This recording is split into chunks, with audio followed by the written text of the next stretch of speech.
So tell me, you say a lot of witchcraft in Africa. I was like, there's more witchcraft in America than anywhere in the world. Really?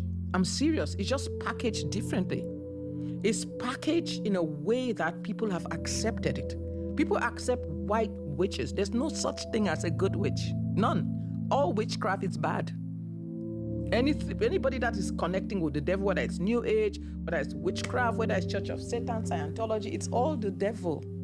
Here in America, they think witchcraft is cute. It's not. If you open the door and allow the devil into your life, it will bring the attributes of the devil. The attributes of the devil is to steal, to kill, to destroy.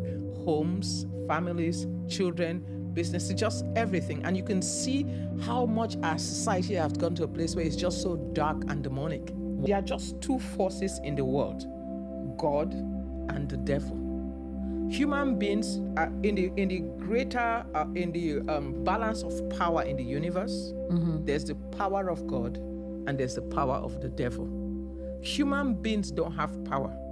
We have authority. Let that sink in. We don't have power like the devil. We don't have power like God. We have authority.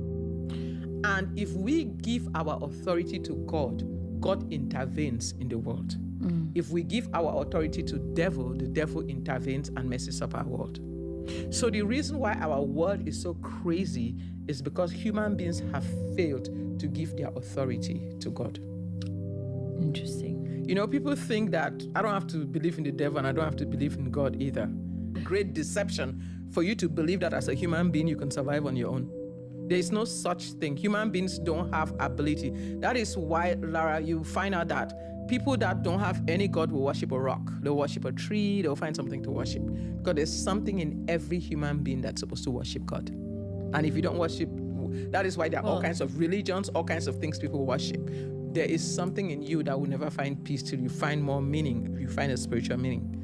So, you know, one of the things is that most people's idea of God is according to the precepts of men. If you don't read the Bible and you're grounded in the Bible, you will be deceived. You will be worshiping some God that is not the God of the Bible, and you might as well be worshiping an idol. It's not every bad thing that is happening to you is the devil. It's sometimes people are actually reaping the reward of what they sow. Because whatever you sow, you reap. You sow things, you don't reap it, your family, your children, your generation will reap it. That is why bad things happen to people. But the good news is God's grace and mercy can overturn even down several generations. The judgment for evil is visited to 4 generations, to 3 to 4 generations. But righteousness is visited to 1,000 generations. So if you sow righteousness, there are people right now that their lives are good, not because they deserve it, because there was a praying grandmother several generations back. Laura, if the living knew what the dead know, they will all give their life to Christ. If the living knew what 1 minute after you take your last breath, what is going to confront you at the other side of eternity, they will turn to Jesus.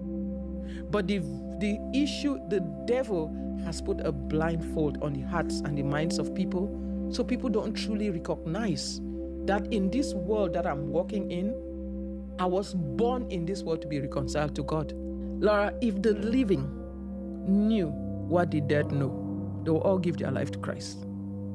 If the living knew what 1 minute after you take your last breath, what is going to confront you at the other side of eternity, they will turn to Jesus. But the issue, the devil has put a blindfold on the hearts and the minds of people, so people don't truly recognize that in this world that I'm walking in, I was born in this world to be reconciled to God. That's why I say that if a 2-year-old dies, they've been reconciled, they win. So now a lot of our people are telling us that, yes, the world is evil. Yes, this is wicked, this is demonic. But please don't stop at just acknowledging that it is demonic. The safest place for anybody to be right now is in Christ. Because to die in Christ is gain. You know, the reason why the devil can cage people and harass people is because, you know, why they succeed is because people are afraid to die. But if you realize that to live is Christ, to die is gain. I mean, the devil is not trying to take me out before my time. But I'm not afraid to die because I know who I am. I know whose I am. I know I came to this world for a purpose. If I were to leave this world today, I have fulfilled my purpose.